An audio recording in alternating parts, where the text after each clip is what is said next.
वज़रात, नैब, अदालतें, हुकूमतें और उसके भी दो अज्जा, एक एनआरओ ज़दगान और उनके हवारी और एक वो जो खुद को इस गलाजत से दूर रखने की, इस पूरे निजाम को बचाने की भरपूर कोशिश कर रहे हैं। सीनियर तज्ज़ियाकार अंसार अब्बासी साहब मेरे साथ टेलीफोन लाइन पे। अंसार अब्बासी साहब अस्सलाम वालेकुम। जी वालेकुम अस्सलाम। अंसार, ये बयान कीजिएगा कि एक तो ये एनआरओ अदालत समाअत कर रही है, फैसला गालिबन आ जाएगा इसका, उसके बाद क्या होता है क्या नहीं होता। ये दूसरा जो फ्रंट खुल गया है, ये नैब वज़रा को बुला रही है, ये बैंक ऑफ पंजाब का इशू है, हारिस स्टील मिल का इशू है, तबादले हो गए हैं DGFIA के, उस पर अदालत नाराज है। ये दूसरे जो फ्रंट्स खुल रहे हैं बहुत से, इनको कैसे देख रहे हैं आप इस वक्त? देखिए डॉक्टर साहब, ये है एक्चुअली फॉल आउट्स हैं या आउटकम है या रिजल्ट है, कंसिक्वेंस है हमारी जो इंडिपेंडेंट जुडिशरी है, इसका ये कंसिक्वेंस है। अब चूंकि गवर्नमेंट को पता है कि जुडिशरी ने, चूंकि आपने बैंक ऑफ पंजाब की बात की, उन्होंने ऑलरेडी इस मसले को टेकअप किया हुआ है और ये कल इवन चीफ जस्टिस साहब ने चीफ कमिश्नर इस्लामाबाद के बारे में कहा कि देखें, उन्होंने उनके बारे में बात की, उन्होंने DGFIA के बारे में बात की। अब गवर्नमेंट ये काफी हफ्ते से ऊपर हो गया, ये मसला ऑलरेडी आया और उसमें बाबा रवान साहब के बारे में बात की कि उनके ऊपर एलिगेशन लगा कि इन्होंने पैसा लिया। कुछ और बड़े वकला शरीफुद्दीन पीरजादा साहब के बारे में बात की गई। इसी तरह जो फॉर्मर अटॉर्नी जनरल थे मलिक कीऊन साहब के बारे में बात की गई।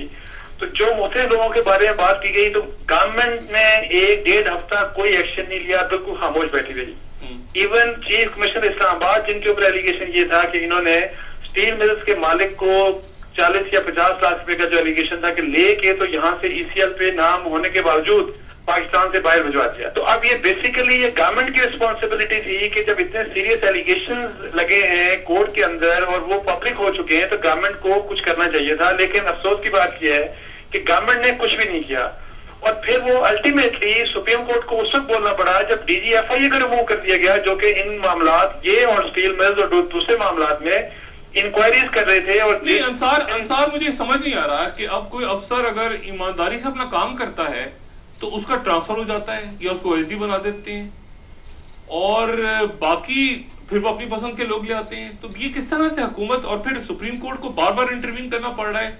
यानी वो पूछ रहे हैं कि DGFIA को आपने क्यों हटाया? DGFIA जो है वो गालिबन अपना काम ठीक करे, उनको हटा दिया। तो इस तरह किस तरह से फिर ये चल रहा है सारा सिलसिला? जो भी सरकारी अफसर जो रुकावट डालना चाह रहा है कि आप गलत काम मत करें या FIA का इंक्वायरी करना है, आप इंक्वायरी जब ऑर्डर कर रहे हैं, जब आप इंक्वायरी कर रहे हैं, अगर आप मेरिट के ऊपर इंक्वायरी कर रहे हैं, तो वो चूंकि जब मेरिट पे इंक्वायरी करेंगे तो फंदा जो है वो कुछ सरकारी लोगों पे आएगा, जो आपके हुक्मरान है, कुछ वज़रा है, उनको फंदा जो है उनके गले में आगे पड़ेगा। लेकिन हमारे को कबूल नहीं है सर। अब ये आप मजे की बात देखें, जो चीफ कमिश्नर इस्लामाबाद थे ये DCO मुल्तान रहे हैं और इनको DCO लगाया गया मुल्तान का प्राइम मिनिस्टर के शदीद इसरार के ऊपर।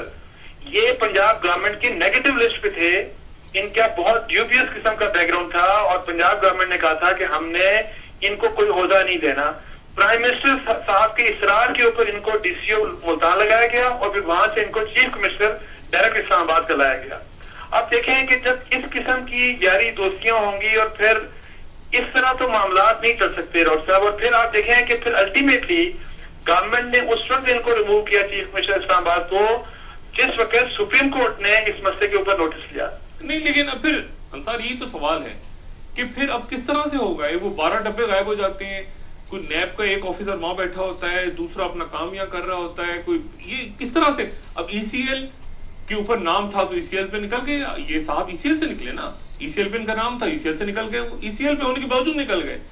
और जिनके नाम ECL पे नहीं है उनका तो फिर खुदा जाने उनके साथ क्या सिलसिला होगा।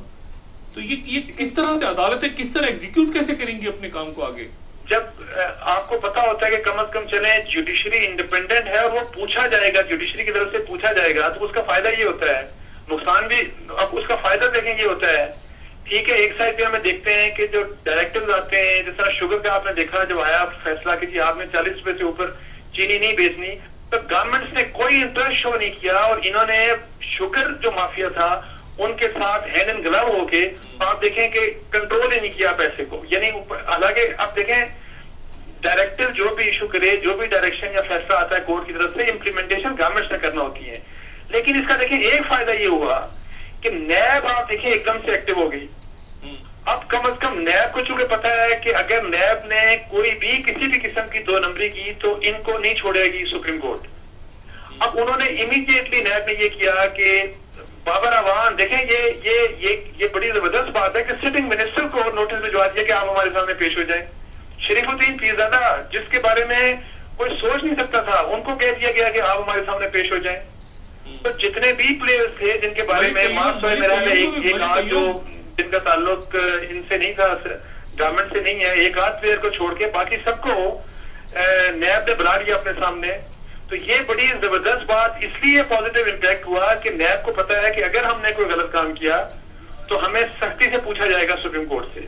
प्राइम मिनिस्टर के ऊपर बड़े प्रेशर होंगे या बहुत से लोग जो बदनवानी में इन्वॉल्व हैं उनके ऊपर प्राइम मिनिस्टर का बस नहीं चल रहा इस वक्त। लेकिन मैं आपको बताऊं कि being chief executive of the country, ये बेसिकली प्राइम मिनिस्टर साहब की रिस्पॉन्सिबिलिटी है और इनको सारा कुछ फेस करना पड़ेगा।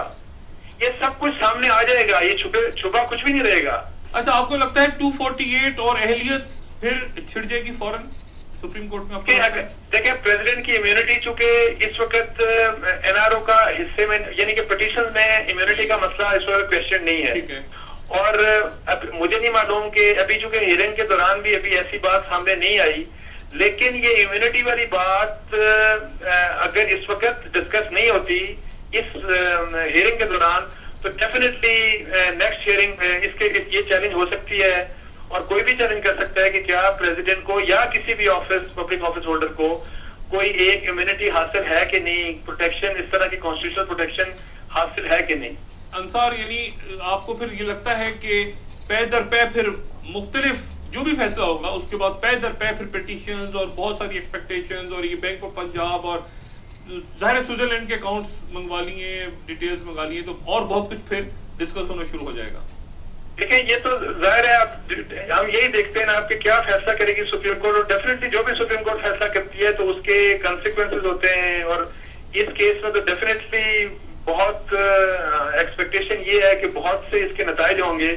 लेकिन आपने जहां तक स्विस कोर्ट्स की बात की, तो एक चीज इसमें है कि कुछ लोगों के बारे में, जैसे रहमान मलिक साहब के बारे में, जो नैब ने रिकॉर्ड पेश किया है और उन्होंने कहा है कि उनके खिलाफ करप्शन के जो चार्जेस हैं वो 15 लाख के रुपए के हैं। लेकिन वहां पे ही एक वकील साहब ने, जो अकरम चौधरी साहब ने, जो सुप्रीम कोर्ट को बोला कि ये 15 लाख नहीं बल्कि $15 लाख का केस है। सो अब ये सुप्रीम कोर्ट डिसाइड करेगी कि असल क्या है। लेकिन इसमें एक बात आपको बताऊं कि जो मेरी इत्तला है कि सुप्रीम कोर्ट को शायद अभी जो ऑयल फॉर फूड प्रोग्राम था, जिसमें $150 मिलियन का जो केस था मैड्रिड कोर्ट के सामने, और जिसमें रहमान मलिक साहब की इन्वॉल्वमेंट थी और इनके जो 2 कंपनीज की बात की जा रही थी, एलिगेशन ये था, उसका रिफ्लेक्शन मैंने जो रिकॉर्ड पेश किया गया मैंने अभी तक नहीं देखा, जो रिकॉर्ड सुप्रीम कोर्ट के सामने पेश किया गया।